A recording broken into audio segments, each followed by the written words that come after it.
कभी प्यार करते थे, आज हम बेहतर दोस्त हैं।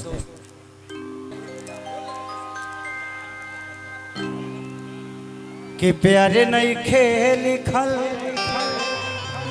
अरे हाथ के लकीर में, अरे नहीं खुद तकदीर में ये जा। ये मुझे पता है कि खेसारी तुमसे प्यार करता है, तुझे तेरे आने का आज भी इंतजार करता है। कहता नहीं मस्ती खाती कहता नहीं, लोग के हंसे खाती बेकार के तू लोग अलग टाइटल मत दे दी है। पहले हम कह देता नहीं मजा खाती कहता नहीं, तनी मजा ले होला कि आधी आधी रतिया पिया बुलेटिया लेके जाला ओ कर नचियो देखे जाला कि नाच के नशा में एक कसियम रतिया नहीं खाला। इधर आइए। आधी रतिया पिया बुलेटिया लेके जाला ओ कर नचियो देखे जाला।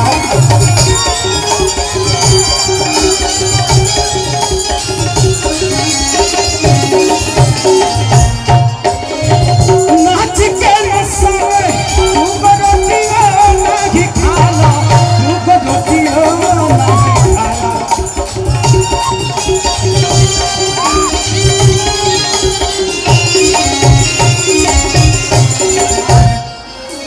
ये गाना माने हमारे राघवेंद्र भैया के सौजन्य से मैं टीम कंपनी के लिए गाया था और सपना चौहान के जीवन की पहली भोजपुरी गाना थी। आज कम से कम 350 मिलियन आप लोगों ने देख लिया उसको। तो चाहे पिया कमाई कुल्ही उड़ाई रे गईलाना, हो उड़ाई रे गईलाना। एगो नचनिए कर, एगो नचनिए कारण कनिया के भूला।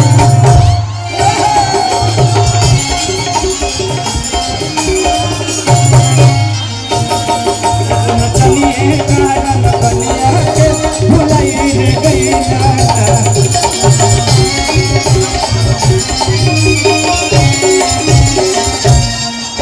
मिलो जो तेरी नैना हमारे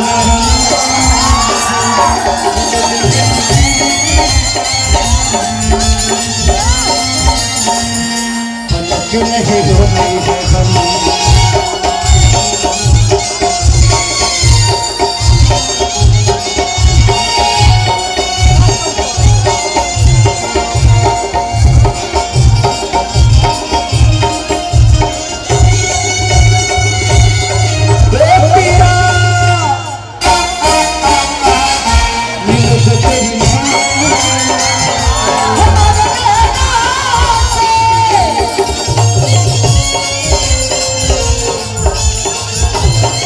एगो नचनिए कारण कनिया के भुलाई।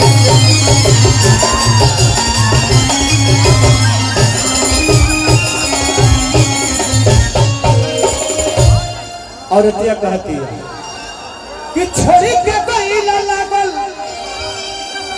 बाबे देखी या में आगी। छात्र शक्ति के झावर सिंह भैया की तरफ से बहुत पुरस्कार। भगवान से प्रार्थना से करना करता तहार हा ऐसे बढ़न नोटाई तो हमार हो जाई। कि छोरी के जाल राजा लाके देखी या में आगी, लाके देखी या में आगी। बड़ा पागल आई हो बलिया के बागी, हो बलिया के बागी। कि छोड़ के जाल राजा लाके देखी या में आगी, लाके देखी या में आगी।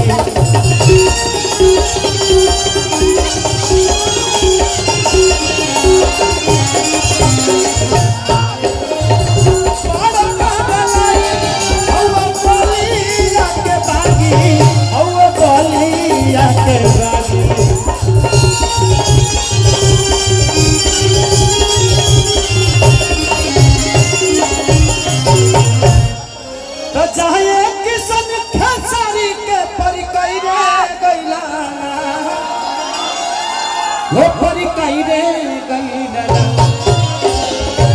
एगो नचनिए कारण एगो नचनिए कारण कनिया के भुलाई रे गईला।